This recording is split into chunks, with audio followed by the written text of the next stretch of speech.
What's up, everybody? Thank you for checking out this episode of Chewin the Rag. Before we get started, just a couple of cool, quick announcements. First and foremost, at ChewinTheRag.com, same place where you find all of our platform links, social media, email for contact, and the gaming channel. There's now a section for merch. So if you click the merch link, it'll bring you to our web store where we have hoodies, t-shirts, water bottles, mugs, stickers, magnets, literally anything you could think of, we probably have it there. So be sure to go to chewintherag.com to pick up a piece of merch and make sure to like, rate, share, and subscribe on any of those platform links that you listen to us. It helps myself out, and more than that, it helps these guys out that I bring in that I think have cool things to promote. The more eyes on me, the more eyes on them, and it kind of helps the whole community, which is what this is really all about. Second, Dubby, Dubby Energy, good clean energy. Drink it every morning. I wear their merch. I have their hat on right now as we speak. I'm using their mouse pad. I highly support Dubby. It's kind of helped me get away from coffee a little bit. I drink my Dubby between like 6:30, 7 a.m. and I'm good until late afternoon, whereas I was drinking multiple cups of coffee a day. So Dubby.gg and use promo code Chewin at checkout to get yourself some good, clean energy. Again, that's Dubby.gg, promo code Chewin, no G, Chewin, Chewin at checkout. And one last thing, I am doing one more comedy show. I said I wouldn't, but I'm doing one more. Cairo, New York. It is September 24th, and it will be at the Old Factory Brewing Co. And I believe, if I'm not mistaken, all proceeds go to benefit hospice. So one more show. This is it. Not doing another one. Old Factory Brewing Co. in Cairo, New York, and that's a few months from now, September 24th. Thank you guys, and be sure to go into the description of this video if while we are rather talking about charity. Donate money to help the kids in all my videos, or Spotify, all the descriptions wherever you're listening. There's a GoFundMe link. Donate some money, help the kids. They also have an event early September, and I believe if you click the GoFundMe, it goes into that a little bit more. So come support those guys, support myself later that month to benefit hospice. And thank you guys again for checking out this episode.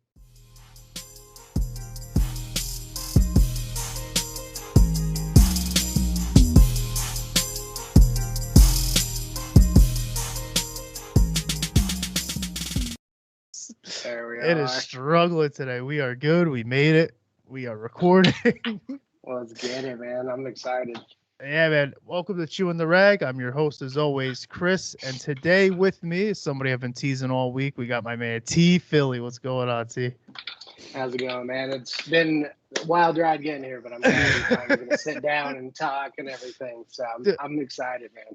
It's funny because you were talking about how like you use Teams all the time, and no matter what, you open it up and there's an issue. It's like literally you're not the only one. Anytime I go to record, it's never like sit down, hit record, good to go. Exactly. Yeah, I work for Tesla, and so I'm on Teams all day, every day, talking to our customer service agents and whatnot. And I can tell you at least 1 to 3 times a day, I'm just immediately closing out of everything and just like rebooting it all back up. I mean, it's probably the amount of people in our organization, obviously, but Yeah. you would think Microsoft being, as big as they are, they'd figure it out by now. Like, come on. Yeah, I mean it's not a new company by any means. Exactly. He needs to stop buying land and focus on his products. That's what he needs to do. Exactly. That's the real thing. So we're going to be talking a lot today about skateboarding, fingerboarding. Just you've been skating for 20 plus years. So we got a whole bunch of questions. I'm excited because we get a lot of like fingerboarding and conversations in here, but I don't really have a lot of fingerboarding experience, but I skated a lot as a kid. So it's like, I want to talk skating and then we'll get into that. And I know a lot of my listeners are excited too, because I mean, skateboarding has come up in like at least a handful of episodes now. So it'll be really cool to kind of pick your brain a little bit on that. I'm excited to tell my story, man. It's been a long, painful, but exciting journey. I will say that. It definitely went by a lot faster in hindsight now, Yeah. a lot of those memories, like, you kind of wish you could go back, but yeah, it's been a great ride. And I definitely wouldn't take anything for granted that happened or change anything. So Yeah, it's insane how fast just like things like that go. Like I'm doing comedy at the end of September, and I haven't done comedy since like 2018, but it feels like I was doing comedy a year ago. My son, I haven't yep. done it since he was born, and he's gonna be 4 in October. Oh So wow. like, so I'm like, I feel like I still got it, and then I'm like, I'm listening to old jokes. I'm like, I'm gonna use that. Like, I didn't remember even saying that. Like Exactly. that Like, wait, did flew by. I need to use that one again. No, maybe Yeah, nobody will remember that yeah. one. No, But, that's seriously, yeah, that's the same thing. I mean, like if you've been skating for so many years, and you go out to these spots and you don't want to end up as, one of those guys that only has like a handful of tricks that they do like yeah, every single spot. So, over 20 years trying to like, figure out like an algorithm really to get different tricks on different spots, try to make it unique. There's so many different things to it, and so it's crazy. It's it same is. thing as comedy. Like there's so many things that have to work out perfectly for it Yeah, to end up a success. yeah. I'm excited because my son, I play like session online or like I'll play like Mhm. the Tony Hawk games, like the same thing when I was a kid that I'm playing now, and he sees that and he has the fingerboard and he has like a little Kryptonic skateboard. But we just ordered his first complete. He's got a Santa Cruz coming, and I'm All excited. right. I'm excited to get him introduced to the addiction of getting hurt and everything else, because that's all Dude, it is. the main thing, like, so even when, like, we'll get into this later on, but like when I would coach kids at the park or like, any newcomer that would come around and ask, like, what's the first thing that you learned on a skateboard? They think I'm joking, but it's literally I learned how to fall. You learn how to fall. It's 100% you learn how to fall. That is your first thing. Like it sounds redundant because you don't want to fall, but Yeah. you have to learn how to fall. It's kind of like I was watching this thing the other day about stunt people Yep. and how they have to practice to fall and stuff. I was like, it's the same type of thing. They're trying to be safe but do dangerous things. Same type Yeah. of scenario. You learn it in like fight. Like I have a couple cage fights, whatever. But like when you're getting taken down, your first instinct you want to put your arm down, and a woman just snapped her arm in a cage. I'm like, that's why you don't put your arm. Like you got to just kind of roll into it. You're You gonna just get got to take taken it to the down. back. Yeah, that's all it is. Don't put your arm down. You're gonna break your arm. It's not gonna be fun. Exactly, and that's one of the biggest things. Like I don't know what clicks about like maybe the fight or flight instinct, like Yeah, whatever it is, but putting your arms down is the worst possible scenario that you a can hundred ever percent. go. Because I mean, I always tell people like look at the width of your forearm and then look at the width of your Yeah, back. Your exactly. back can take it. Your arm is not going to Your take that arm's not very well. taking it. Exactly. Take it to the back. You might knock the wind out of yourself. You'll be all right. Exactly. That's the reason I brought up his first complete is because the first question here, we got a whole bunch. It's a while ago. Do you remember your first complete? I don't think you can ever forget your first complete because that's really like what starts. I mean, I can Yep. tell you like the day, the what the clouds look like. I can tell you everything about that day, man. Like, and it's like so vivid too. It's crazy. But there was a local BMX shop in Highlands Ranch, Colorado, back Mhm. when I think I was like 10 or 11 years old. And my dad ended up finally agreeing to go in there because we would drive by all the time. We're like, can we just stop? Can we stop? He's like, all right, Yeah. fine. So we finally stopped in there, and there's this World Industries board, and it's called the Red Baron board, and Yep. it's where Fire and Willie are going at each other on these two planes, shooting each other. And I thought it was the coolest thing in the world. My dad was like going against it, going again, like yeah, being the dad Right. figure. But in the end, he ended up buying it for me, and there was this dinky little skate park up the street from me, and I'll send you a picture of it so you can put it in here. But Yeah. it's called Water Tower Skate Park. It was literally a prefab wooden park that had two quarter pipes and like the steepest, tiniest pyramid in Oh the my. entire world. That was it. And that was it. And then there's like a super famous like I think it's like a 15 stair grass gap, like the length of a 15. It's massive. Never Yeah. tried it, but that's right next to it too. But yeah, I was like, 11, I want to say I was 11, 10 or 11, and then got that board, and there was this RTD bus that would take me like a mile and a half up the road to that skate park, and every single day I got on that thing and went up there, and it was like I lived at that park for, I mean, I think we were in that apartment for a whole year, and then we moved to Parker, Colorado, which is kind of where like everything really got into skateboarding. Yeah. That's where the friends and everything came in, but yeah, man, that World Industries, I'm sure it's just basic World Industries trucks. I can't remember that part, but I do remember the board. And man, it was like just the most gorgeous, like blue sky day in Colorado. And I was like, everybody wants me to do this right now. It's the perfect like whole scene. So it was just like a little kid's dream, man. No like cool Christmas story or anything. Yeah, like no. that, but hey, man, it lit that fire, and it literally has, I mean, it still hasn't extinguished. You know what I mean? Like I still have that drive. I want to do it. Obviously, later on in our podcast here, we'll go over why, but I still always have that fire no matter what. Yeah, exactly. 100%. That's with anything, if it's something you really like.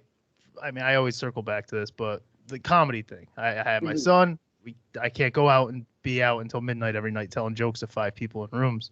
How do I make up for it? I'll tell jokes to however many people want to tune in every week. Like you got to just tweak it. You find that fire and don't lose it. Just sometimes you got to tweak it. We get older. We got responsibilities, injuries and whatnot, which we'll talk about. But yeah, I remember I definitely had a birdhouse was my first board because Tony Hawk games. It's literally what it came down to. It's Tony Hawk games. I had a birdhouse. We had a World Industries because it's one of the more popular brands. Ambulance here? Ambulance upstairs. Here, hang on. You're good, man. Come here. Oh no, you're don't worry about it. So if you go around the back, Ollie, lay down. Heck yeah. I'm usually interrupted by a 4-year-old, not a paramedic, but wrong house. He just walked in. I'm like, hey man, how's it going? Yeah, he's good. Like, ambulance, like, I didn't want to be like, oh, let me pause. Like, it's obviously an emergency, but no, that's good content right there. That's amazing. But I thought I was getting like doxed or something. I'm like, oh, who's swatting me? Like, I'm not even popular. Oh my gosh, dude, that's getting bad too. Oof.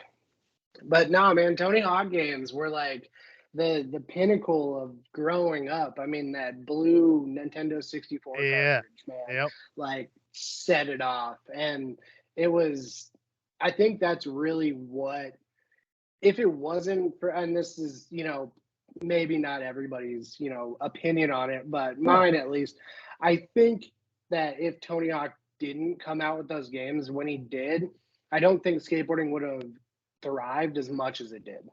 It didn't have the visibility. No, I think I agree with that because that's what brought it mainstream. That's what really brought it mainstream. I mean, you had like your tapes and everything, but not everybody was going out and looking for tapes, or not everybody was going to their local park to see what guys were doing. Exactly. But a lot of people had a game console and then got the game, and that's when it was like, okay, here's this.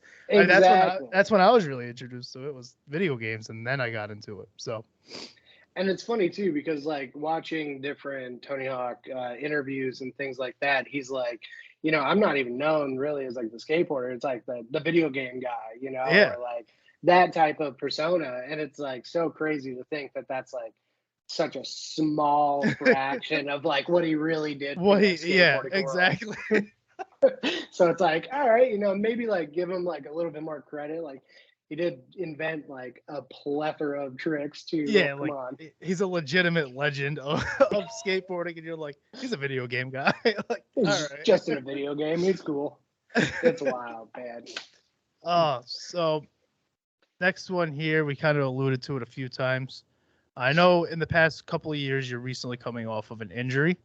Was that skateboarding related, obviously, or was it something else? What happened there?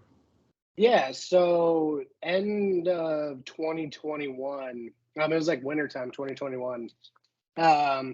Me and a couple of my friends just were going to the skate park, normal, average day, you know. And at this time, I did just have my son, and so as you know, when our wives get pregnant, we tend to sympathy eat. Yeah. So I gained a couple more pounds than what I originally like was, and I was going on and off my skateboard due to having my son. Yep. So mentally, I was still top tier. I know what I'm doing perfectly, but physically, I obviously wasn't. And so I'll send you the video and everything of it. Yeah. There's this bank, and then there was a shopping cart. And I back 180'd over the shopping cart, and I like kind of ran into the ledge behind, and I like jumped off, and I was like, don't really like the landing. So I said the one thing that no skateboarder should literally ever say, and if you do say it, just walk away, just pack your stuff up and walk away, because it's gonna end up like me. But I was like, I don't like the roll away. I'm just gonna give it one more try, and then we're good. Worst thing ever, man. I remember dropping in, and like it was just black from there, and it sucked because like I didn't really hit my head too hard, but I back 180'd and my back foot came off, but my front foot came off, but my back foot didn't. So it bent underneath me, and I sat on my heel. So essentially, like if this is the bottom of your foot and this is the back side of your leg, I ended up breaking it this way. Oh no. So the back portion of my heel right there actually cracked, and it immediately like just sent this whole feeling up like the back of my calf, the bottom of my foot, like nothing that I really felt before. And I didn't know if it was broken immediately. I heard a loud crack in my headphones over my music too, which was like, that's because I've had injuries and stuff, and like normally, you know, it's so quick, like you don't really hear anything. You don't like, you're just out of it at that point. Right. But I heard the crack. I grabbed my foot. You can see it immediately in the video. I grabbed my foot, and then just dumped in sweat, man. Like boom, just game over. Like, all right. And then the worst part of it. So I drive a manual car. I have a 2015 Subaru WRX, and every single kid at the park is like 16 years old, no idea how to drive manual. They're not driving it. Can't leave the park. So I'm sitting there. I'm like, what do I do right now? Like, my wife is at home with a kid. Can't call her. Like, she's gonna be pissed that I just broke my foot anyway. So like, that was the last person I was honestly gonna call. So I ended up calling my friend Matt, and he's like, dude, I don't know how to drive manual. Wait, my mom does. Hold on. Let me ask my mom. He calls his mom, bro. She pulls up to the skate park, rock star, jumps in my car, throws it in gear, and takes us to the hospital, drops me off, and then drives my car to my house to my wife. Bro, she was a rock star. What a champ. Yeah. So gets even better too. So she drops us off at the urgent care, and her son is like hobbling me in, like literally I'm like limping on his shoulder, and we're getting into the building, and this lady just like, okay, go ahead and fill out all your stuff and everything, and he's like literally like watching me like struggle to get in, and like normally they're like, there's a wheelchair, whatever. Like, here you go. Nothing. They were like, just go ahead and sit down, like we'll be there in a minute, like no cares in the world. And I'm like sitting here like all red, sweating crazy, and foot's broken, and I'm like, all right, can I just please get a wheelchair? Like I need to elevate my foot, like I can't be sitting here. I was starting to like panic a little bit. And finally they get me back, and they take x-rays. They're like, yeah, this is not good. And I was like, so doctor ends up coming in the room. He's like, all right, look, it's this, I'll have to find the name for you on the x-ray. It's this crazy break. 4% of people end up having it in their lives, which is amazing. That, of course, that's the injury that you have to come out with, right? So I'm just listening to all of this, and it's like, you know, the Charlie Brown thing, man. And it's like he's talking, and I'm just not hearing anything because it's just all bad news. And he was like, look, you know, I'm not going to tell you that this is like a career-ending injury, but I can tell you that this is probably the closest that you're going to get if you continue to try. And finally, I talked to a couple people and I reached out to Dr. Kyle Brown, which is like a really famous Instagram rehab skateboarder helper guy. Yeah. Sent him my story, asked him like what I could really do and things, and he gave me a little bit of advice and like stretches and things like that. But the real part that destroyed my career was the height of impact that my heel is allowed to take now. Without it possibly re-shattering or re-breaking that area due to it being such a weak section now, Yeah. it can happen a lot easier. Don't get me wrong. I'm sure I could go out. I'm sure I could skate, 4-stair, 5-stair, something like that. Take it easy, try to land on the board as much as possible to relieve, any stress on my footprint insoles, different things like that. Yeah. But knowing me and how I used to view myself in the skateboarding world, I'm going to go back 110% and I'm going to push myself 110%. And then I'm going to end up breaking it twice as bad. And then, career wise and family wise are all going to take, hits from that. Yeah. So I kind of just, took it on the chin and was like, this is going to be the opportunity where I just take all that time and energy that I would have put into myself and I'm going to put it into my son to learn how to do it. Right. And that's how I kind of got over it. But yeah, I don't think I'm still over it. Yeah.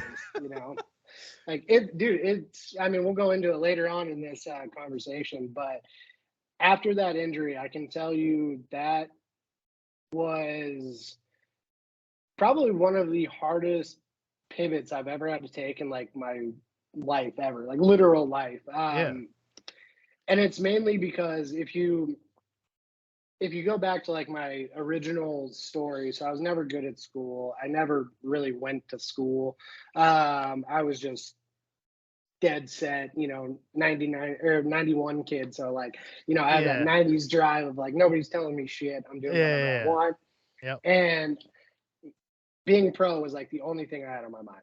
Since that day that I got that board, I was like, I'm going to be pro. I don't care about school, girls, money. I'm just this. This is all I want to do. Yeah.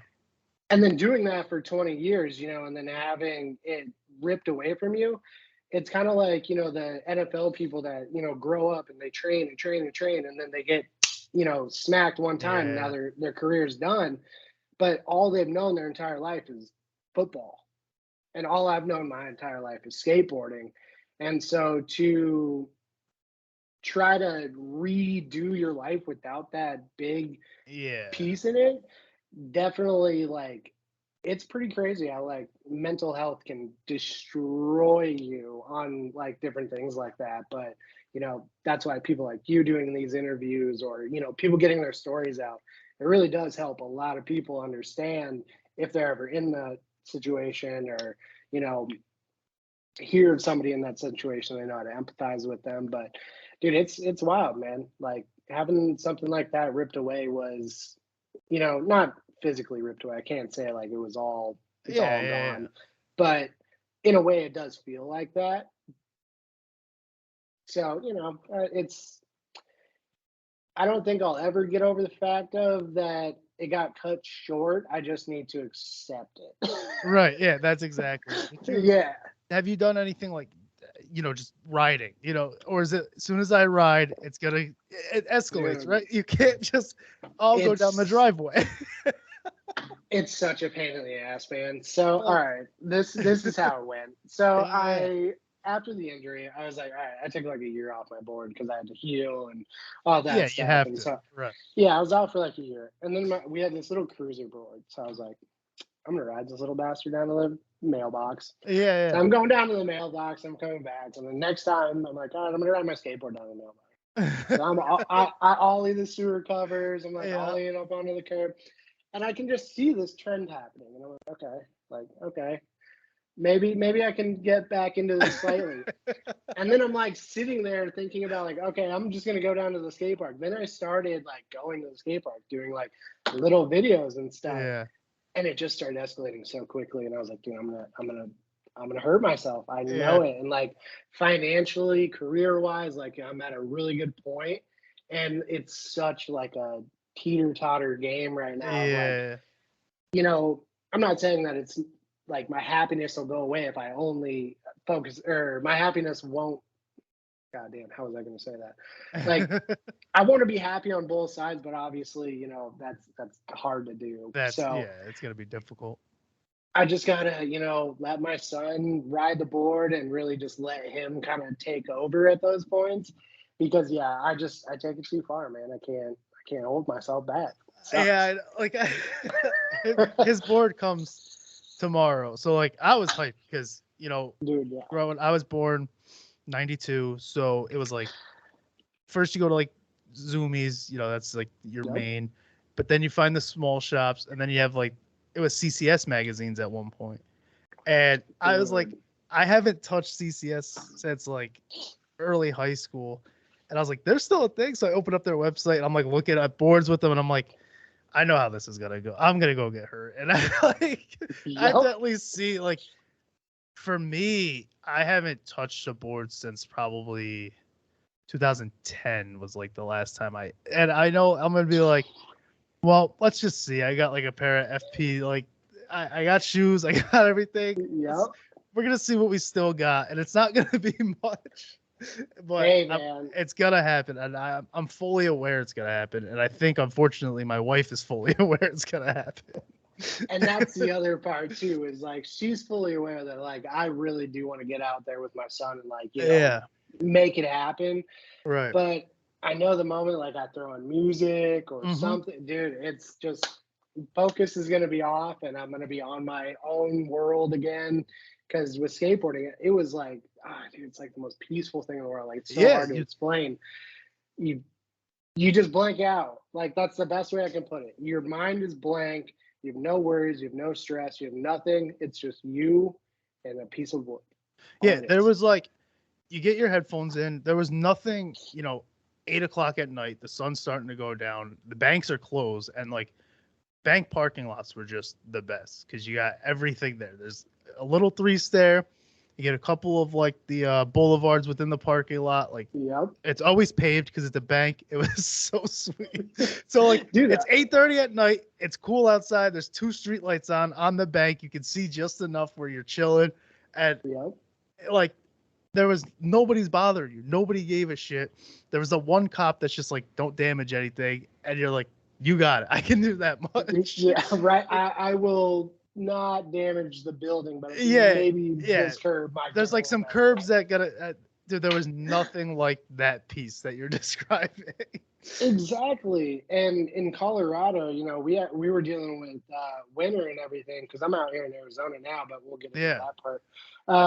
But yeah, growing up in Colorado, you were dealing with the winters and stuff. And, I always get the question, did I ever snowboard? And I've been maybe 5 times in my life. Like, it's not too bad. I mean, I can do it. I can get down a mountain. I'm not going to tell you that, like, I can 360 or board side a rail. Like, absolutely not. But I can chill with my friends, get down a mountain, have some mountain beers or whatever. But it was really finding those parking garages that were underground out there, man. And there was the main pinnacle of growing up in Parker was driving down Parker Road to this Super Target. And they had this underground parking lot, and there was a bank underneath there too. Yeah. And they had this little gap that was like a flat gap. So you could do like kickflip to Manny, or you could do like, gap tricks over it, whatever you wanted to do. And it was perfect. No one messed with you. The wind was out of it. Like the snow was out of it. It was amazing. But that spot got blown up real quick after like everyone really started to skate there. The bank was like, we have no curbs left. Like these things are destroyed. You guys gotta stop. Yeah, but dude, it was. I mean, I've had so many different memories in that parking garage, man. Like we've done pranks there. We've done like, I mean, just anything you can imagine. Like that was the go-to spot. Like it was. Yeah, and I'm in New York, so same thing. We get all 4 seasons. You get your winters and everything. And I grew up, it was in Troy, and there was a lot of overpasses. So like there was this one area, bunch of overpasses. So you get under the bridge, there's nothing down there. There's a little staircase. There's a lip. Like it was perfect. Same exact thing. Nobody gave a shit. Now you go there, it's leveled. They put gates all. I'm like, oh, this is like, I feel bad for kids now because it's like, what are these guys doing? Like I was telling you, like, because I go out to New York quite often for the Tesla factory that's out in Buffalo, and I'm actually going to be out there for 2 weeks, coming up here in September, like the Okay. beginning of September. And dude, there's like so many amazing skate spots out there, but everything is like fenced up all Everything's the time. fenced. Literally everything is fenced here. It's like Is that just like an East Coast thing, where I they're don't like, we'll just fence everything that we don't need I right now? I don't know what it is. I don't understand it, but like I've noticed it the past couple of years. I didn't know if it was like a COVID thing, but like the more I drive and the more I like actually look around, everything's Yeah. fenced up. Like even where I live now, I would like fish over here when I was a kid, and I didn't live up here, but I would drive here and fish. And Mhm. now it's all fenced. Like no trespassing signs, gates are up, and it's like, what are you guys even using this for? like, Exactly. so let me use it. So Yeah, let me ask you a question. So out there, like with the skateboarding scene and everything, because like obviously being a West Coast skateboarder, we were known as like the pretty boys because we got the nice spots, the nice yeah, weather, the yeah. the brand new concrete. How was like the New York early skating? It was like opposite. it was It's like, just cracks everywhere. yeah, you're Like, like you're looked at as you were looked at as dirty, like you're just a punk kid, and all our roads are dog shit. Um, like dude, it was really fitting to be looked at like a scumbag because like our state flower should be the Newport. Like it's not oh my great. God, dude. Like, but Uh, it was super tight knit though. Like my buddy, I haven't seen him since high school, but Drew introduced me to like all his friends, and like so I grew up in Cohoes, which doesn't really mean much to you, but it was just a small city, and right across the bridge is Troy. okay. And in Cohoes, there was like really just like three of us that would meet up and skate. There was a few guys who were like really good and didn't want to associate with the guys just starting out. And then when I went to Troy, which was high school, that's when like I got linked up with Drew and his buddies, and they were all like BMXing and snowboard and like that type of shit. And even just crossing that bridge, it was so different. Like Cohoes, you were harassed, you were looked at like, what are you doing? You're fucking everything up. You're running around with spray paint. It's like I'm not even spray paint. like you're just making shit I up. know, Like you're just looked I at like know, a right? scumbag. like I'm just skating. And then Troy, they had other shit to worry about, so they just left Yeah, us alone, tight knit group, and that's when it became cool. That was like the headphones in. I could zone out. I wouldn't have to be alert all the time. So yeah. it was really different, and that's why I talked about this on a previous episode, how like skateboarding's blown up. Like right now, you know there's so many people. You go on Instagram, and like I wonder how that feels for people like you, for example, seeing that. Like it used to be such a niche thing, you know Mhm. not everybody was doing it. Like people are looking at it as a sport now. That's like back then it Exactly. wasn't a sport. Like it's even hard for me to be like, yeah, skating's a sport. It's like I still look at it as just like a hobby. like I see, and the thing is, like, I still, and obviously this is my opinion, but like, I can't classify it as a sport either, yeah, because if you think of a sport, you think of like a multi-person team, right. and skateboarding, yes, you can have coaches and you can have dietitians and all of these crazy Yeah, things that professional players have, but it's never going to be the same because that coach can't coach you on how to do that trick. You have to exactly. learn how You to have to do do it. it. Mm-hmm. So I can't look at it as like a sport. I can look at it as like an extreme sport because that's Yeah, technically what that's it was, right. originally classified as. But to bring it to the Olympics, I think was something that, you know, I never foresaw back in like the early No, 2000s ever happening. not at all. But I think that it is what skateboarding needed to continue to progress 100%. and not fall out, because skateboarding in the early 2000s, I mean, there was a big wave where all the companies started dropping off, the core companies really disappeared, And this is when, you do see a lot of the bigger companies come into the game, like Nike, Adidas. Nike, and, yep. Yeah. But I never really thought of skateboarding as like a sport or anything. And it was crazy growing up and being like classified as this like delinquent because I was riding around this piece of wood. That's what I mean. And now they're like praising people. Like perfect example is Yuto. He just put out his street part and he posted under his article when he dropped it on Instagram, and he was like, how am I not even allowed to skate in my hometown, like in the streets, but I'm like this superstar. And it was like on their front headline news in Japan. And Insane. I'm like, okay, how does skateboarding going from somebody looking at you as this graffiti writing, troublemaking POS to this like superstar Hall of Fame $40 million Nija? It's insane. Like, what? It doesn't make sense. That's what I mean. Like, you're almost looked at like you're in a crew. You're in like it's just a crew of these kids. They're always on their boards. And now it's like superstardom, like you said. And I kind of view it in a weird sense, like you have tattoos, I have tattoos. Obviously, we both like them. I view it as like tattoos in the workplace, for example. If you look at it, back in the day, you saw a guy with tattoos, and your mom's like, you don't want to get that because what are you gonna look like when you're older? And now it's like I can go get my hand blasted, and I know I'm still gonna be able to punch into my 9 to 5 tomorrow. So it's like I think it's the same thing with that in a sense in regards to just like society's kind of evolves. Like it's just completely different. And it's probably social media, honestly, as far as skateboarding goes. It's probably a big factor. Exactly. And that's, I mean, a huge part of what has made skateboarding better, but also at the same time destroyed it in so many ways. Like it, for brands, for, companies, the exposure, yes, it's amazing. But to go from having to drive to your local skate shop, watch a 30-minute, 40-minute VHS tape or DVD, whatever time frame it was in, knowing that, okay, those are the spots, those are the tricks that have been done. Okay, we can't do those. You have that written down, so you go out to hit the streets and you do that. To now where it's so oversaturated, everything's been done, everybody looks like everybody else, everybody skates like everybody else. There's no like real, like, I guess, defined characters anymore. Right. And it sucks.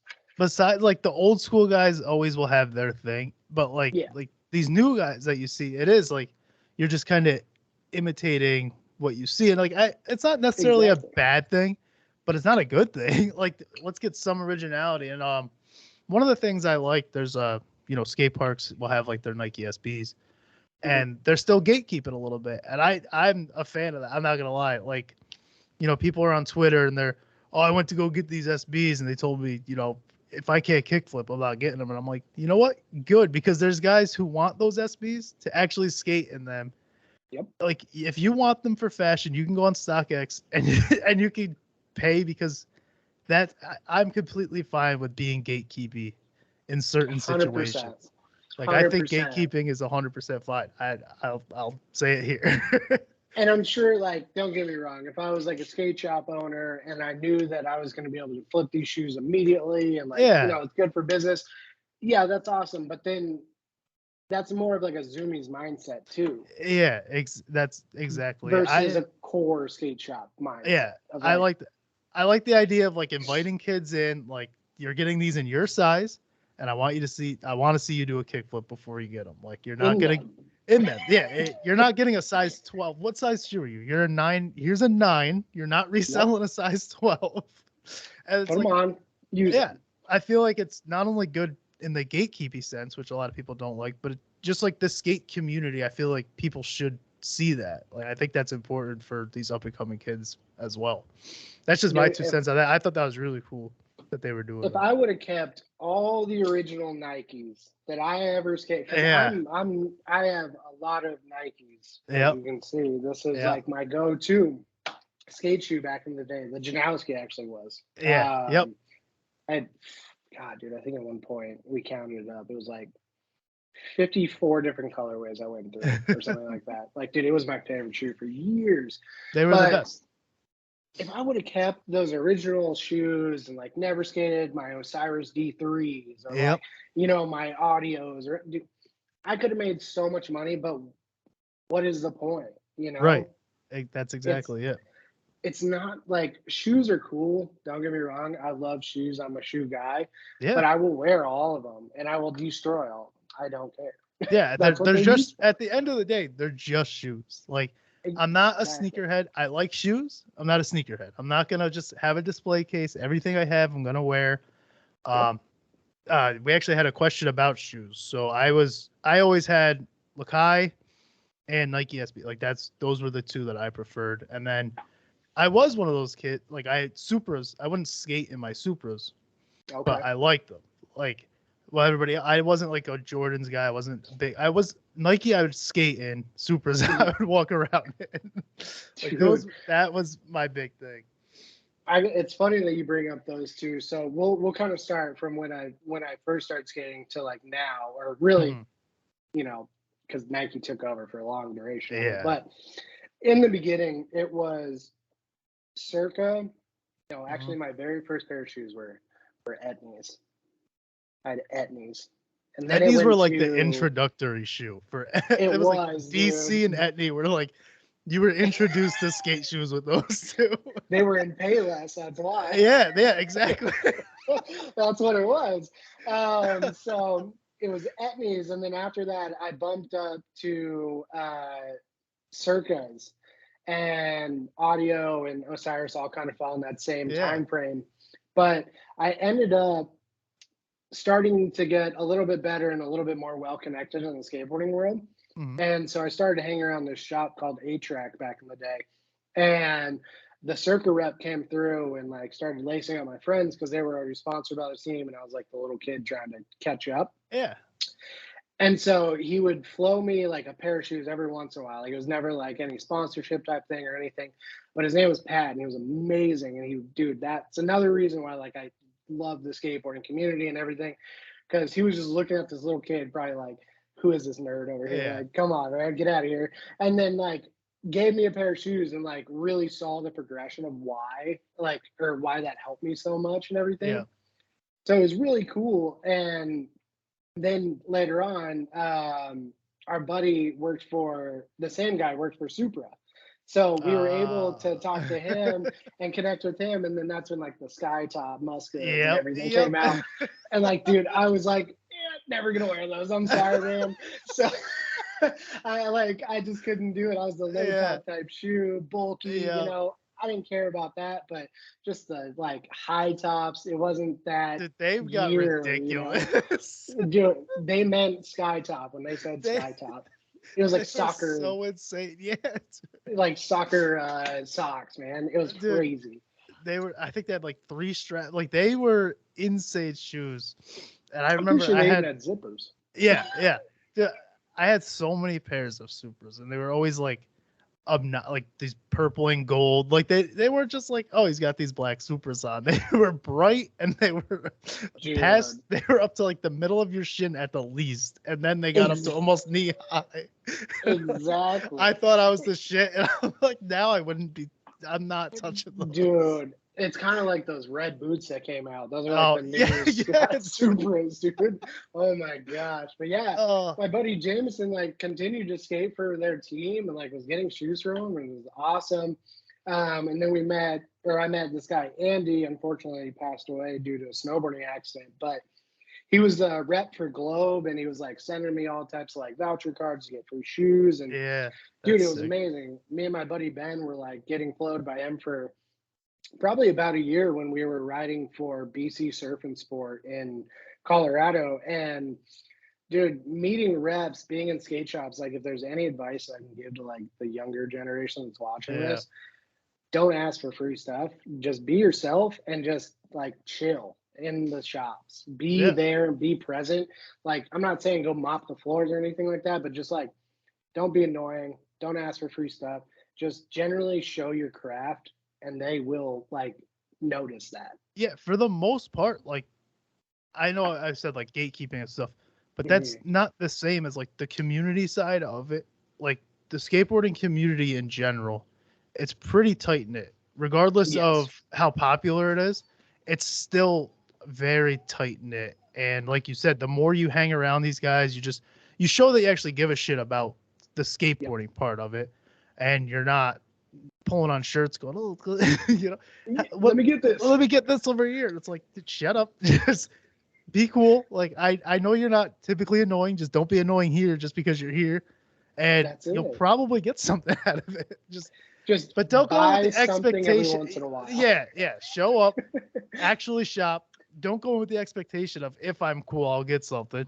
Exactly. And you'll probably get something. Especially if you're a young kid, they want to see the art kind of live on. Exactly. And it was a lot different back, obviously, when I was trying to get sponsored versus like what kids have to do now.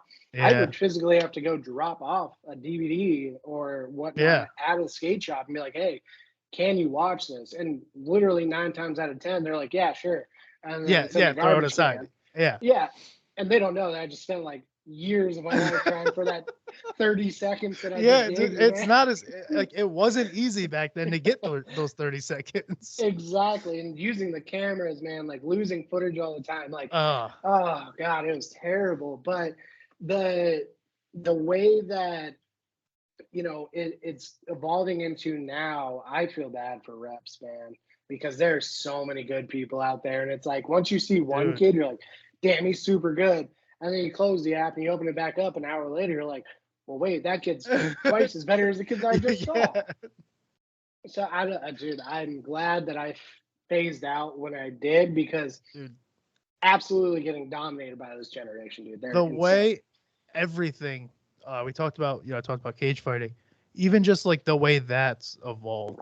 Like a 16-year-old who's been training would beat the shit out of one of the guys from like UFC 1. Like, I'm sorry. Because it's just so evolved right now that your one overhand punch isn't going to connect with that kid.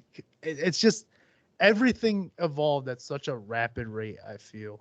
Like the past like 15 to 18 years maybe. Went so fast. The gap is insane. Like it was so crazy to go from like your friend's house where you didn't know if they were there unless their bikes were out front. Yeah. To literally having like infinite knowledge in your hand. Yeah.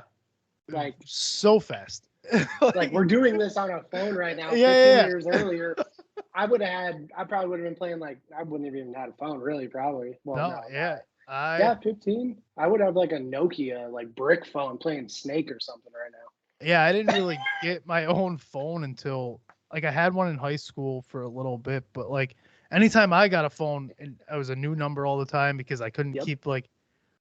It's weird just like having this. I'm just upgrading an iPhone now. Upgraded the iPhone. All my shit's staying, like the cloud. It still doesn't make. I sound like one of those old guys. I'm like, I don't get how we got here. Dude, I don't. But we're here. Watching like, because a lot of the 20-year anniversary videos are coming up. Like, yeah, right, just did their 20-year anniversary video, which is like the most iconic skate video of my entire life. Like that video right there, I probably watched more times than I could even fathom. Yeah. Because it was literally just the way in the beginning when they were doing the slow motion and you could watch how their feet would flick the trick. Dude, there was so much information there. And like, it was so cool to see that being done for the very first time also. Yeah. But now you look at videos and like Nigel's getting chased by a drone and you're like, well, this kind of looks dumb, man. Like this is way too CGI. Is this even real? Like, come on. So it's pretty wild to see like the evolution, even like the video world too. Like it's just night and day. Yeah, like you don't have that guy with the big camera at his knees, bent down on his board, following you on yours. Now it's just like, I'm going to sit back here and I can just do this. And I'll catch you as if I'm right next to you. And it's going to be the most clear video you've ever seen in your life. It's going to look sick. And it's like, I don't want that. Chase me around with a fucking Yeah. camera. Dude, that Fuck VX off. movement, oh my God. When they were going from VX to HD, getting rid of the VX 1000, Like, which is the most iconic camera ever used, ever probably in any sport. I don't care. Like yeah. skateboarding has made that camera what it is Yeah. today. But to move that to the new HD with like the massive depth lens and everything, Dude. I've been filmed by those big depth lens. Yeah. That is like 55 pounds, like Dude, all they're fucking assembled and massive. and it's like not worth it, like at all. If I was a filmer, I'd be like, dude, I'm going with a drone. Yeah. Like, Yeah, like I but understand it.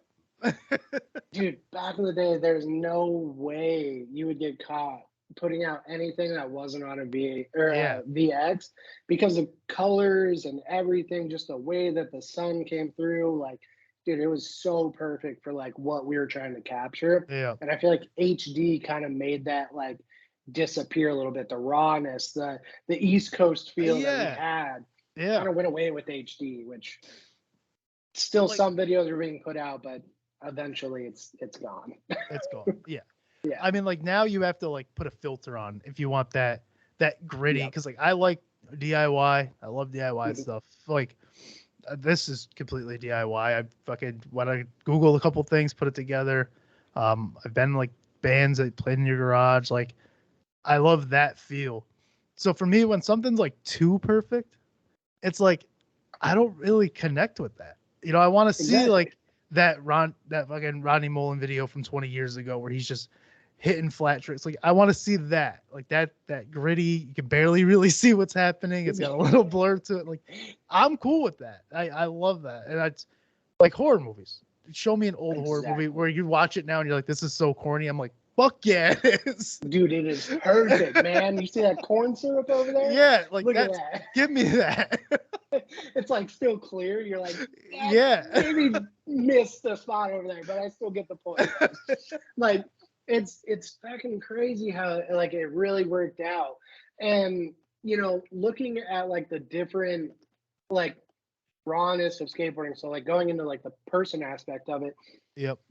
dude, we have people like David Gonzalez that's just like will mob down a mountain, face plant, bloody, get back up, do it again. But then we have people like Shane O'Neill that look like they have never touched the ground harder than a pillow. Yeah. And it's like, how? How? You're so good and you do the most dangerous shit in the world, but you like land as soft as a cloud. Yeah, it doesn't. It's insane. It doesn't make So, sense. I love the fact that like skateboarding has that personality of it. Yeah. Be however you want to be, skate how you ever like, skate how you want to, do the tricks that you want to. You know, Andy Anderson is an amazing example of not giving a fuck what people think of you. Yep. Straight up. People can say like, oh, Nigel's a POS, like whatever. Yada, Yeah. yada. That dude is insane. I don't He's give a nuts. shit. Yeah. Yeah. It doesn't matter. He's amazing. Now, on the other hand, Andy Anderson may not do the same level of intensity, but the Right. tricks that he like does, Nigel probably can't even do. Exactly. So, you know, that's what I loved so much about skateboarding is that there was such a homey feeling to it because nobody could tell you how to actually do it. Nobody could really tell you like you were wrong or you were right. Obviously, if you touched your toe or something, you were like, clean it up. Come on. Right. But, you know, realistically, if you backside flip, you know, a 10 stair and you drag your toe a little bit, nobody's going to be like, yeah. Like, I mean, nowadays, yeah, probably. Because it's getting a lot more meticulous. But, yeah. dude, back in But the I day, think man. that's such an issue we have with everything as far as the meticulous. Like, Oh my let's God. not get away from the art form of Yeah. it all. Like, I like, you know, if a band is playing and his voice cracks, I'm not gonna be, hey, stop the fucking song. Your voice cracked. Like, do it again. Like, no, I want the realism side. Don't touch everything up. It doesn't need to be. And I look at skateboarding a lot like music. You know, you might have two guys who do the exact same genre, and one might look, I don't know, like me, And then you have the other guy with fucking dreads, holes in his shirt, doesn't look like he took a bath, and he's fucking killing. It's like, Yep. that's completely that. I like that. Like, I feel like that's how it should be. You shouldn't lose who you are trying to clean up yourself because you want this image on stage or image on your board. Like, don't clean your shit up. Don't be a dickhead, but you don't have to clean your shit up. You can be yourself. And I don't like Exactly. that we're getting away from that with the people on the social media, and they're pointing out every fucking thing. And it's like, we don't need to point out, hit me up in private, say Mhm. like, hey, on your last episode, you did this. I'm a listener. I saw it. I just, maybe somebody else will. I don't need you in Yeah. my comments, which nobody has, but like, I don't need you in my comments to go, what the fuck was that? And it's like, come on, dude, people can see that. The skateboarding world when Instagram first came out was so dirty. It was so toxic, man. Good God. It was bad. But I totally agree with you. Like I see the evolution and I see where it's gone.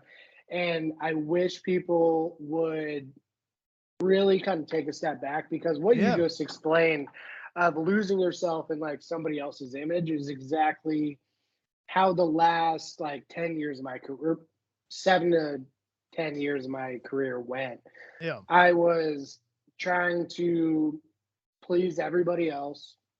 I was trying to, be this sponsored, perfect, steezy, contest winning skateboarder and everything. And I had this mindset that like I was there, Yeah. but in reality, like I was just a drop in the bucket. Yep. And so I don't want like the newer generation trying to do that same thing of like trying to impress everybody or trying to like really move away from your core self and like, you know, expand out on this fictitious, Yeah. Exactly. persona.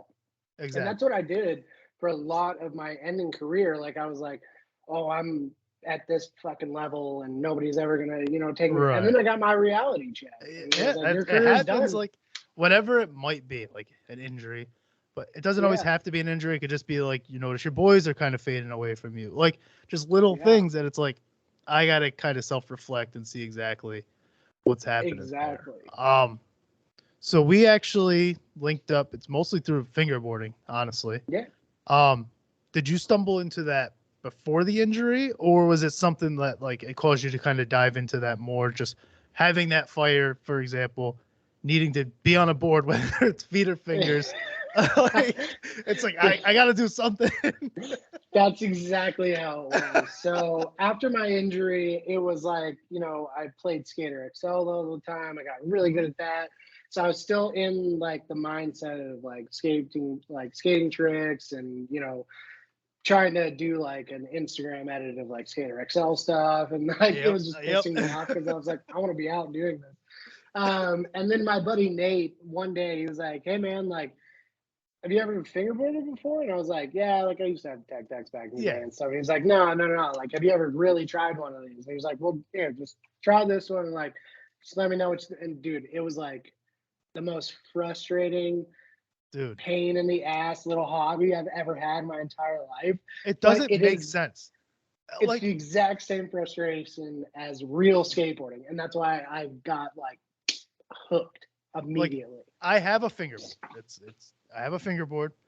And I know how to fucking ollie. Okay, I can get on Yeah, a board. I haven't done it in a while, but I know like I understand what to do, and I'm like, why isn't this fucking thing? I need these back wheels up.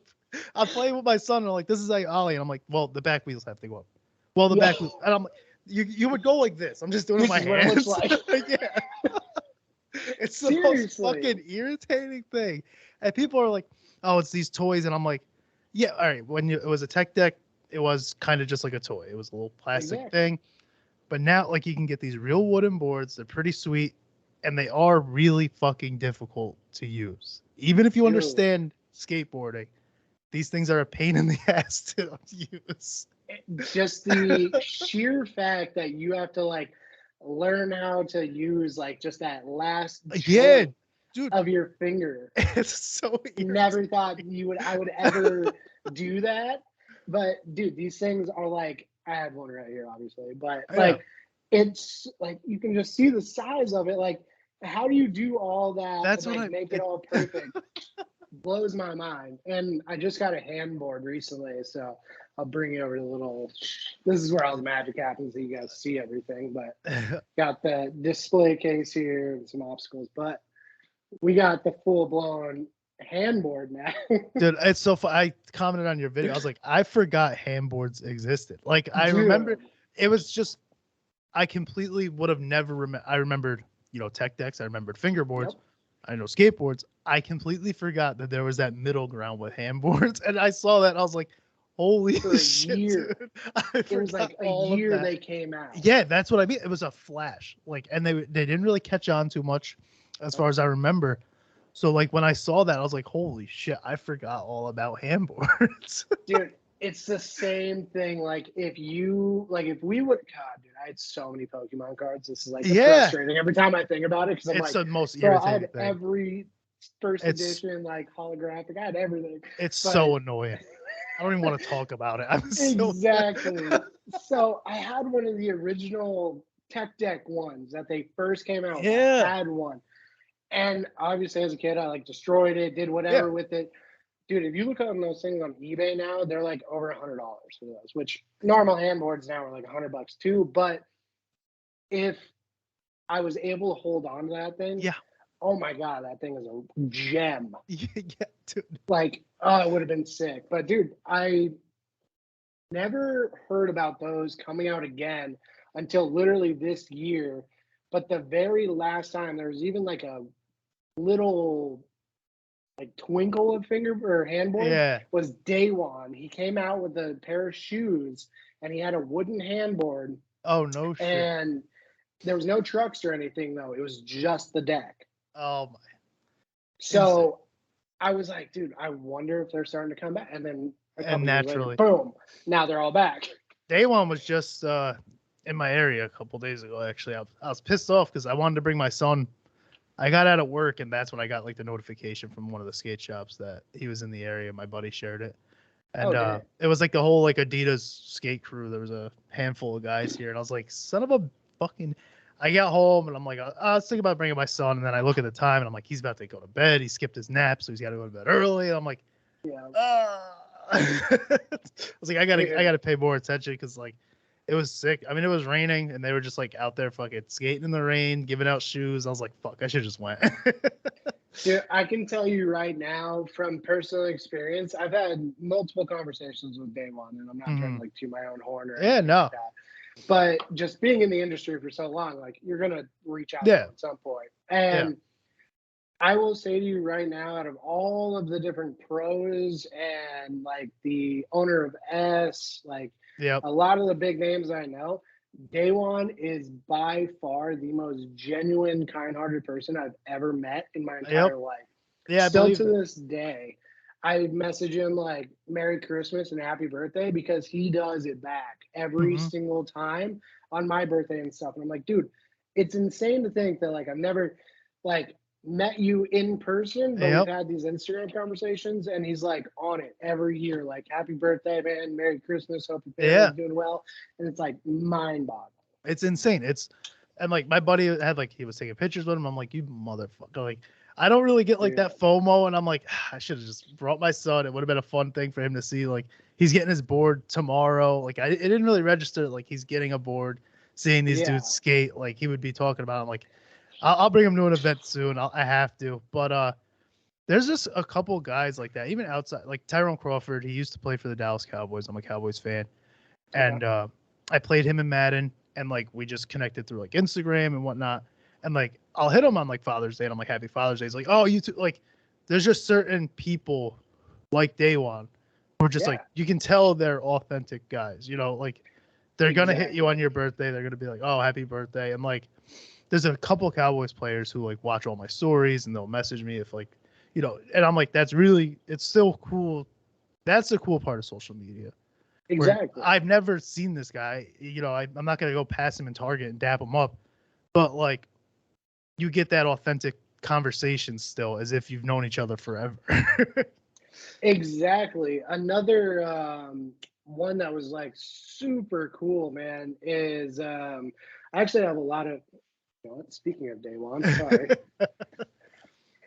I have day one. Look at that. On the board right there. Cody McIntyre, dude is like seriously amazing. Texas guy. I'm sure you would love him. Felipe Gustavo, I talked to him about mental health stuff a lot because he was super cool. And then my buddy Jagger Eaton down here in Arizona, like just seriously the most positive, focused thinker I've ever seen in my life, dude. How he goes about competitions and like skating is so mechanically perfect. It's amazing. Yeah. That's awesome. But it is like something you have to be like really cerebral with. Like obviously it's really physical, but I mean anything that requires that much physicality usually requires just as much, if not more, mental. And that's something that I always respected with skating, fighting, like anything where you're really putting yourself forward like that. People don't really think about the mental aspect of it. So I always respect those sort of guys who are like that. Dude, it's pretty crazy to think about like the battles that you have to like win with yourself. Yeah. In sports like that. I mean, dude, it's got to be the same thing for like NFL players getting on the field for the first time. You see like, 15, 300-pound dudes, and you're like, holy shit, here we go. I just saw, it was just training camp, but they released like helmet cam footage from a quarterback. And like you watch these guys, you're like, oh, how'd he miss that pass? And then you watch the helmet cam from them in the huddle taking the snap, and it's like, how does anybody actually see downfield? Because I'm gonna shit myself. One of those guys. How do you do anything? Like, I'll never say like, oh, that was such an easy pass, because bullshit. There's no such thing. Exactly, man.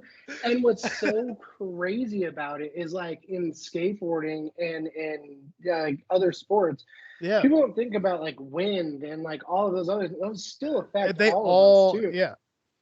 And 100%. So like you have to do all these like calculations. Obviously, I'm not doing like math in my head. Like, all right, wind is 14 degrees west. Right. Like, I need to go 12 south. Like whatever. But like, it was still one of those things where like you got to curve in different. You got to do this different. And like people don't think of like the amount of thought and process that really goes into skateboarding. Like, dude, it's a lot. It's a lot. And I was never like really good. I never like did the deep dive, but like, even if you do it for a year, you do it for 6 months and you notice how your mental changes and how you approach things. Because like in the beginning, it's like finding your balance, learning to fall, like understanding the real basic things. And then it comes down to, the ledge height, the wind, everything around skateboarding. It's not just you and the board now, because now you're able to kind of move around a little bit once you get past that basic. So it is real. I have like a ton of respect for anybody who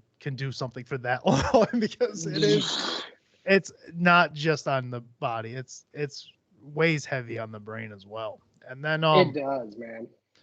So for the fingerboarding, for me, so was there anything that surprised you when you like really got into fingerboarding? Because like for me, it was how like the community and how big it really is. I don't want to harp on it because I talk about it a lot, but if you go through my Instagram like followers, there's so many just like this guy FB, and like I really appreciate how supportive it is, but at the same time it's like, holy fuck, there's a lot.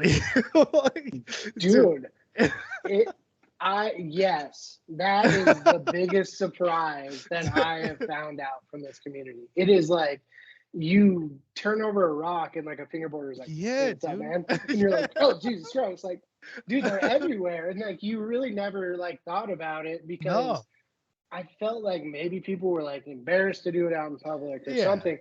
But then once I started like getting into the community, you see like tons of people out doing it in the streets, and you're like, wait, where the hell are you guys? What?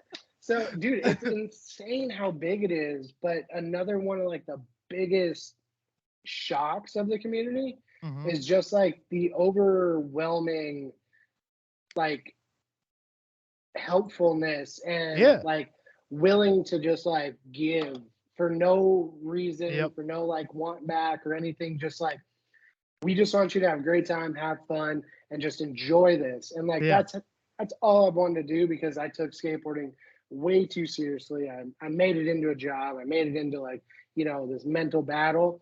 So I was like, when I'm going into this and like, I got sponsored really quickly and I got all that stuff really quickly, but I started going down that same path of like taking it way too seriously. And so I was like, dude, no, I'm out. Like I just want to have fun. I just want to, vibe with the community, have a good time. That's literally one of the like first episodes I had. I said the moment this stops being like fun and I feel like I'm like clocking in for work, all this stuff's going in a box on the curb and you can have it. Like I'm not doing I really just wanted this, if it gets, obviously the more it grows, it's not even just for me. I promote super heavy because I have people like you and I have people who have, the more eyes on me, the more eyes on you guys. And I feel like it helps everybody, that same community. But for sure. But the main thing is the moment it stops being fun, the moment I guess can't make it, but I still have to put an episode out. So I got to do a solo episode. And I'm like, oh, I don't want to. That's when it's like, I'm done. Because I don't want to get into I'm going to make it. I don't want to do any of that shit. It's fun. Making it would be sick, but it's literally not even a thought. I don't give a shit about any of that because I've tried that with too many things. Exactly. And like, I forgot the actual quote of it, but once I find it, I'll send it to you. But it's pretty much like, making all of these goals for yourself and everything like that is technically just setting yourself up for failure. Because if you don't get to that and you don't feel good when you get to that point, then what was the point of even making a goal in the first place? So it's like, go with the flow of life. It's crazy already as much like hectic shit that we have to deal with. Yeah. So just live each day more fun than the last one because, dude, I took so many of my years way too seriously, like ruined friendships, relationships, like all types of stuff because I was like, nope, I got to be at the skate park for 8 hours doing the same stupid tricks that didn't get me anywhere further. Exactly. But just, I don't know, man, just for anybody out there, like you said, if it stops becoming fun and becomes a job, put it away for a while. Just it's not worth the headache. Like, if the same thing, the thing with fingerboarding with you, we were like, I'm just gonna treat it as a hobby. Obviously, the cool shit that comes with it is great. The sponsorship. If somebody wants to sponsor this, cool. I get to run an ad. That feels good. That feels great. Yep. But I'm not here to be like, I hope somebody sponsors Chewin the Rag. I don't give. If I did, I probably wouldn't say half the shit I say sometimes because it's not helping sponsorships. Like, I don't want to be, because dude, I was always on these teams where like I had to do this or I had to do that, like this, that, and you're like, can I just do me? Like, right? Like that's what got me here. Like, yeah. That's the issue. They like what gets you there, but then once you're there, it's like, well, now it's like, no, fuck off. Like this is what got me to you. Like, what are we doing here? It's really mind blowing on like the fact, like just the real actual thin line that really, dude, is what like fun versus like a job. Like, dude, it's such a fine line that you can cross at any time, and I think what people really need to like focus on if they're trying to find like a hobby that they're gonna love forever, figure out what your actual passions are. Like, don't just be like, oh, I'm passionate about cars. Yeah. Are you? Do you really Yeah. want to do 50 hours on a motor? No, nobody's passionate about cars. If you're a real car guy, they're not passionate about cars. That shit sucks. But there's the love for it, and that's the other part of it. Like, you can have passion, but then there's also the love portion of it. And if you don't love something 100%, it's not going to work. It's not. Yeah, it's really not. So your love and passion for just, talking to people, bringing people smiles, interviewing, comedy, fights, all of those things are love and passion for it. Right. Mm-hmm. Versus just being like, oh, I love fighting, but I got a passion for podcasting. Yeah. Like, yeah, exactly. I love all that shit. Yeah, I literally love all of it. And like, the only thing that sucks with fighting is it's unfortunately a fight. Like, you want to talk injuries. Like, I'm not doing that. Yeah, like it stops. I can't say it stops being fun. It doesn't stop being fun. it gets to a point where you're like, it's not responsible for me to get punched in the face this much for free. That's what it is. Dude, seriously. Oh my God, man. I didn't even think about that. Like the damn, like what, 10, 15 years that fighters probably take to get up, the amount of punches that they took. That's what I mean. Like, it's like, even just going to the gym. If I were like, hey, class is at 7:30, I could still make it. It's not responsible of me to go on a Wednesday night and just get the shit kicked out of me. But I love it. It's so crazy. Like I respect fighters more than like anybody on this planet because you're literally walking in there to get punched in the fucking face. Yeah, and at amateur, there's the only thing on the line at amateur is maybe I'll go pro. Like, there's no real, other than that, there's no real benefit to stepping into a cage as an amateur, except maybe I'll go pro. And the cool thing about it is really you can kind of go pro whenever, but it's not going to last long. I mean, if you're a guy that sucks, like I didn't win my fights, but if I were like, all right, now it's time to go pro, it's okay. You can call yourself a pro fighter. You can even take a pro fight, but nobody's going to sign you after that first pro fight if you got your ass whooped. Like, exactly. So you can dictate when you go pro, but you can't go back to amateur once you do. And you have these guys who want the title of just saying, like, I'm a pro fighter. Like, but are you? You've had 2 fights, you lost them both, and nobody's signing you. So I feel like you're just a guy in a warehouse. Like, exactly. I don't think you're a pro fighter anymore. I'm sorry. And dude, it's kind of like that thought process that I had. You know, I was that guy where it was like, you know, oh, pro is the only thing I give a shit about. And then when I got to the point of like having somebody put my name on a board, it was like the most non-celebratory moment of my life. I was like, oh, yeah, that wasn't that fucking cool. It comes and goes pretty fucking quick, like that feeling. Yes. And I'm not somebody, I really don't live in the moment much in general. Like, I'm not an excitable guy. So, like, those feelings of like, oh, that was great, they kind of go away, except for something like this, where people can go back to old episodes. And, like, I can do callbacks to old episodes. That's why I like jokes. You can always do a callback. So, like, I like that stuff because I'm not somebody that's in the moment. So this is on record, and I can, like, when I'm editing, there'll be things where I just hear that I didn't really pick up on, and I'm like, oh, we said that? That was pretty good. Like, yeah, right? I love that. Dude, that's why I love, like, I always wanted to get into the podcast, especially, I listen to Joe Rogan more than, like, anybody. Yeah. Two Bears, One Cave. Yeah. I like my two favorites. But this type of journalism and, like, just the different styles of podcasts that people have are the best things for, like, anyone out there. Like, I don't 100%. Care who you are. It is regulatory or whatever, unregulated, like, media. And that's what we truly need, because, like, you and I are not just sitting here falsely, like, lying about every single thing. It's true. Everything's true.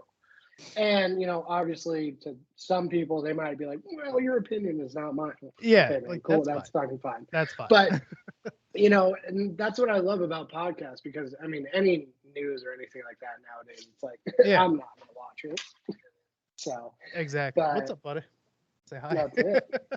What up, little man? So, I mean, that was actually a good time around. Last but not least. Cool. What is your favorite genre of music to skate to? So this is actually a weird question to answer. And this might make sense when I actually explain it. So if I'm skating a ledge, like a grinding ledge, or like a flat bar, something chill, I'm listening to rap, hip hop, 90s rap, a lot of like rap music. Yep.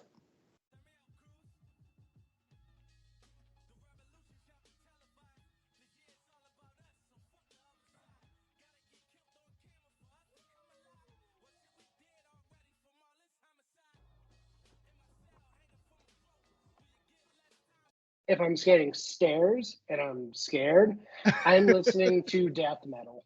I'm not even joking you. I don't know if you've ever heard of the band Chimera before. Yeah. I've been listening to them since early 2000s, and I actually played Call of Duty with the lead singer. Oh, really? Yeah, his Mark, dude, super tight guy. I listen to his music anytime I'm like scared of trying a trick. You I have will throw on his music. it's like I need something aggressive. Like, dude, the breakdown. I swear to you, I will stand there and like hype myself up listening to like the build up. yeah. Right when that breakdown hits, I throw my board down and I just try to black out and land the trick. That's it. That's the way I go about it. But rap, mellow stuff, hardcore stuff is hardcore music. I gotta do it that way. Yeah, I mean, it makes sense. I was always rap everything, so I get it. But it's weird like being rap everything, knowing like, oh, he's played in hardcore bands, but like hardcore was always like on the ride there. It's the kind of same thing, I guess, in a way. Like if I know I'm going to a Gap or I'm going to the bank, to the school, the 3-stair, 5-stair, whatever it was, I'm gonna listen to my hardcore on the way, and then I gotta like, then it's like, all right, I gotta go on rap. Like now it's time to just like, now I'm here. So I guess in a sense it's the same thing, just different settings. Dude, it would be hilarious.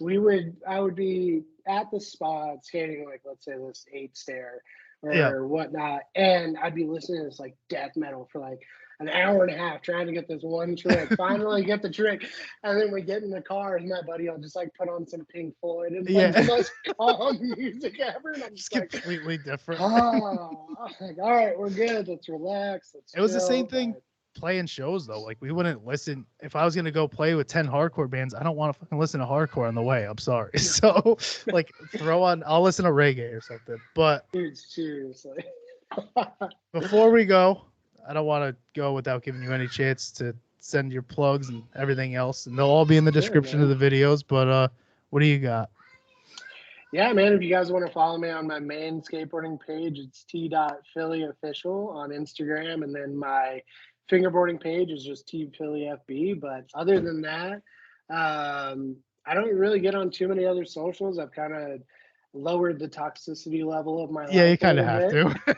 So, you guys, if you want, DM me. I'm always down to play Call of Duty, Skater XL. So if anybody wants that, feel free to DM me, and we can always join some Discords together. But I really appreciate you having me on, man. This has been a blast. Are you on PC? Is that what you're gaming on? I am on PC, yeah. Okay.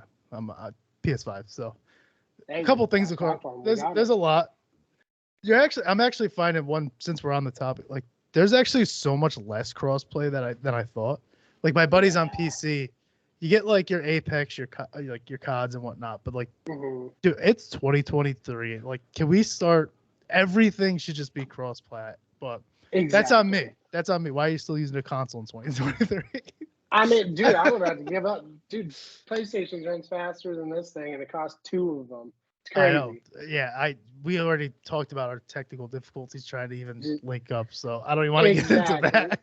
Exactly. So, but man, on that note, it has been a wonderful, wild ride with you. I can't express how much fun this was, man. Yeah, it was fun. Messed up. Yeah, that works. All right, TPhilly, everybody. Thank you. Cool. Peace out, man. Have a wonderful night. You too. Thank you again. See you guys.